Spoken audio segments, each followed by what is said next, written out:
Hola, ¿qué tal? Estamos en este domingo 29º del tiempo ordinario del ciclo B, día 17 de octubre de 2021. El Evangelio del día de hoy está tomado del evangelista San Marcos, capítulo 10, versículos 35 al 45. Lo voy a leer y luego voy a hacer una breve explicación o más bien un breve comentario. Nos dice así el evangelista San Marcos. Santiago y Juan, los hijos de Zebedeo, se acercaron a Jesús y le dijeron: Maestro, queremos que nos concedas lo que te vamos a pedir. Él les respondió: ¿Qué quieren que haga por ustedes?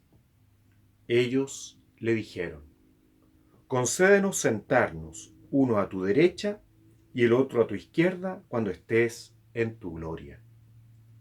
Jesús les dijo: No saben lo que piden. ¿Pueden beber el cáliz que yo beberé y recibir el bautismo que yo recibiré? Podemos, le respondieron.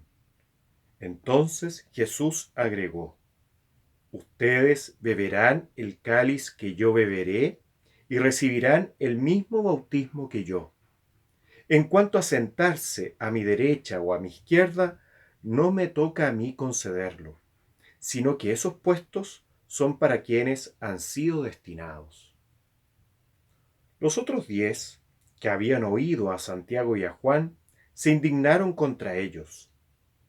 Jesús los llamó y les dijo: Ustedes saben que aquellos a quienes se considera gobernantes dominan a las naciones como si fueran sus dueños, y los poderosos les hacen sentir su autoridad. Entre ustedes no debe suceder así. Al contrario, el que quiera ser grande, que se haga servidor de ustedes, y el que quiera ser el primero, que se haga servidor de todos. Porque el mismo Hijo del Hombre no vino para ser servido, sino para servir y dar su vida en rescate por una multitud. Hermanas y hermanos, esta es palabra del Señor. Gloria a ti, Señor Jesús. Este trozo del Evangelio de San Marcos, vemos a Santiago y Juan, hijos de Zebedeo, que querían mucho a Jesús. Sin embargo, todavía tienen una visión mundana del reino de Dios. Todavía están en esa búsqueda de importancia, de poder, de autoridad, conforme a los criterios del mundo, a los criterios predominantes en la cultura. Ese deseo de poder y de autoridad. Deseo que tal vez muchas veces podemos tener nosotros o hemos tenido tal vez.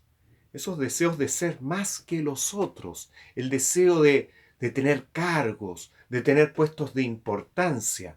¿Cuántas veces abunda ese deseo de querer ser más, de querer ser distinto? En vez de buscar, a partir de ese encuentro con Jesús, a partir de una mirada también más justa sobre nosotros mismos, buscar el realmente ser hermanos y hermanas unos y unas de otros y de otras. Es decir, sentirnos hijos e hijas de un mismo Padre y por lo tanto iguales a los ojos, ante los ojos de este Padre, y por lo tanto iguales como hermanos y hermanas. No sentirnos unos superiores a otros o a otras, todos iguales. En eso como iglesia tenemos mucho que aprender. Hay muchos que por tener un puesto de jerarquía dentro de la iglesia pueden llegar a pensar que son más que los demás. No existen los cristianos de segunda como en el fútbol. No existe la segunda división en el cristianismo como puede ocurrir una segunda división en el fútbol. No, los cristianos somos todos, estamos llamados todos a ser de primera. Estamos llamados a todos a ir construyendo una sociedad fraterna de hermanos y hermanas. No quedarnos con esas búsquedas de ser más que los otros en el sentido de poder, de autoridad, de sentirme más, de buscar los mejores puestos. No es el modo de Jesús. Y Jesús eso lo va dejando muy claro cuando vamos recorriendo los evangelios, cuando vamos recorriendo la palabra del Señor, nos vamos dando cuenta cómo el Señor nos va invitando a algo distinto, a un modo nuevo, también en las relaciones entre nosotros. Esto de la autoridad también va para las autoridades civiles. Cuando dice no debe ser así entre ustedes, no debe ser así entre los que me siguen, entre los que creen en mí. No pueden ser autoritarios, no pueden buscar servicio a ustedes mismos, no tienen que estarse buscando a ustedes, ganarse a ustedes, en el sentido de gozar de lo mejor, todo yo, primero yo, segundo yo, sino esta actitud tan distinta que vamos viendo en el Evangelio, que Jesús lo va a ir clarificando también en este mismo trozo, ¿cierto? Y lo vemos tantas veces como Jesús nos llama a un modo distinto. Y le piden nada menos puestos sumamente importantes en el reino. No están captando bien cómo es el reino de Dios. Cómo no es conforme a este mundo. Cómo es tan distinto. Y Jesús le dice una cosa muy clara, ¿cierto? No saben lo que piden. No saben lo que están pidiendo. Eso es algo que no está, ¿cierto? En ustedes están pidiendo una cosa así. ¿Mm? Esos puestos son para quienes están destinados. Y son puestos del reino. Un reino de justicia, de paz, de amor, de un reino en que se nos llama, el reino de Dios consiste en nuestra vida también, en servirnos unos a otros. El mismo Jesús, podemos decir, nos va a estar sirviendo en el reino, sirviendo con su amor, con su ternura, estando con Él, siendo planificados ante tanta grandeza de ese amor de Dios, que es inimaginable para nosotros. Podemos decir muchas cosas y nos quedamos en comparaciones porque es algo muy grande el reino, ¿cierto? No saben en realidad lo que están diciendo. Y después les hace esta pregunta que se refiere, ¿cierto? Cuando dice beber el cáliz que yo beberé y el bautismo que yo recibiré, se está refiriendo a su pasión, a su muerte. Ellos dicen, podemos sin pensarlo, no saben lo que estaban diciendo. Participar de la muerte y resurrección de Jesús, ir ofreciendo los sacrificios de nuestra vida, llamado a darnos. Ellos tal vez, ¿qué se les pasó por la cabeza? Y no han entendido mucho cuando le dijeron. Entonces les dice, sí, les va a tocar sufrir por el reino, les va a tocar participar de mi muerte, ¿cierto? No, les va a tocar a participar de mi resurrección. Eso ellos tal vez no lo tenían tan claro, ¿cierto? Y resurrección frente a que llega también desde la experiencia de pasar por la muerte. ¿Mm? Y dice, ¿cierto? Que sí, eso lo van a vivir, no se lo explica mayormente, ¿cierto? Pero les deja clarito que eso de los puestos no lo anden pidiendo. No les corresponde a ellos pedir algo así, ni que él ahora les esté diciendo ya sí, o tal vez. ¿Eh? No. ¿Qué le pasa a los otros? Se indignan. Pero se indignan seguramente porque ellos querían ocupar esos puestos. Se indignan porque ¿quiénes son estos para pedirle eso al Señor? Tal vez, seguramente yo soy más importante. Pedro debe haber estado mirando, oye, a ver, con la cuestión aquí, ¿eh? Me correspondería a mí, ¿cierto? Hay esa uno podría decir aquí, los apóstoles, no es solo una indignación de que cómo se les ocurre decirle algo al Señor, es indignación porque están interesados también tienen una mirada mundana. O en vez de molestarse, ¿por qué no los corrigen con tranquilidad, como lo hace el Señor? Pero están indignados. ¿Cuántas veces nos pasa que nos indignamos cuando vemos una persona que quiere escalar, cuando vemos una persona que... Y nos indignamos. Y a veces nos indignamos porque quisiéramos lo mismo. A veces nos indignamos porque decimos, ¿por qué él y yo no? O no le vayan a conseguir. Y nos da miedo, no vaya a ser que se lo den a él y no a mí ese puesto que yo tanto lo quiero. Y empezamos, ¿cierto? Con esas luchas entre nosotros. Y eso nos deja bien claro. El que quiera ser grande, que se haga servidor de ustedes. Y el que quiera ser el primero, que se haga servidor de todos. Y se pone el mismo como ejemplo. Qué llamado más hermoso. El llamado al servicio. Llamado que alegra el corazón de alegría cuando lo vivimos. Alegra mucho el vivir sirviendo, dándonos, preocupándonos de los demás, teniendo un especial cuidado por los más necesitados. El corazón queda contento al servir. salvo que estemos sirviendo de mala gana, salvo que cuando estemos prestando un servicio lo hagamos a regañadientes, o más que servicio nos estén explotando, que ahí se comprende, eso es una injusticia. El Señor acá no nos está diciendo que los exploten, no, pero sí sean servidores, busquen servir, busquen preocuparse de los demás, no estén tan centrados en ustedes mismos, hagan como yo, ¿cierto?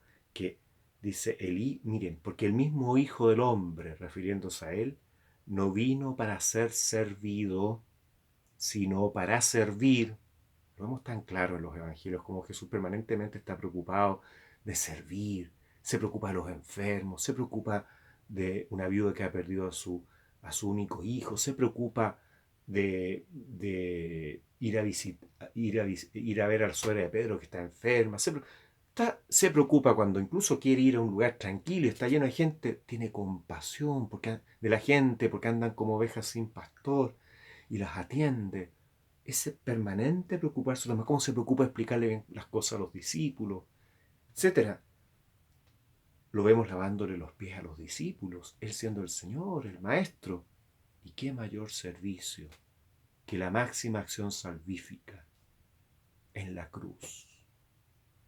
Morir en la cruz por amor a nosotros, para rescatarnos, para salvarnos, para que podamos gozar con Él del reino de manera plena. Desde ya, ¿cierto? Pero como todavía no es pleno, ya, pero todavía no, ya será pleno. ¿Qué mayor servicio que ese? Esto de que vamos a poder gozar de la plenitud del reino de Dios. Y que ya lo podemos gozar en chiquitito aquí en esta vida. ¿Cómo no va a ser? Es el mayor servicio. Por eso dicen, y dar su vida, ¿cierto? ¿Cierto? El mismo Hijo del Hombre no vino para ser servido, sino para servir y dar su vida en rescate por una multitud. Aprendamos del Maestro a dar la vida en el sentido del servicio, de preocuparnos a los demás, es dar la vida en algunos casos, algunas les ha tocado o nos puede tocar a partir de defender nuestra fe, por honor, darle honor a nuestra fe o a una virtud desde nuestro ser cristianos. Nos puede tocar dar la vida materialmente, en el sentido, o sea, que nos maten por el Señor. Puede pasar. Pero es importante este llamado que nos hace el Señor a aprender de Él, a entregarnos, a servir, ser servidores, servidoras, unas de otros. Y en esto es un camino de gran alegría, es evangelio, es buena noticia. Pidámosle al Señor en nuestro corazón que nos ayude a ser más como Él, a tener su modo con la gente. Pidámosle en nuestra oración que nos ayude a vivir su palabra en el servicio cotidiano, que cuando vemos a alguien, hasta en las cosas más pequeñas, que nos dé el regalo también de la compasión del corazón, que se conmueve al ver un hermano, una hermana que la está pasando mal, teniendo la mirada de que todas somos hermanos y hermanas. Que el Señor los bendiga y las bendiga mucho, los acompañe siempre en su vida, este Dios que es Padre, Hijo y Espíritu Santo. Amén.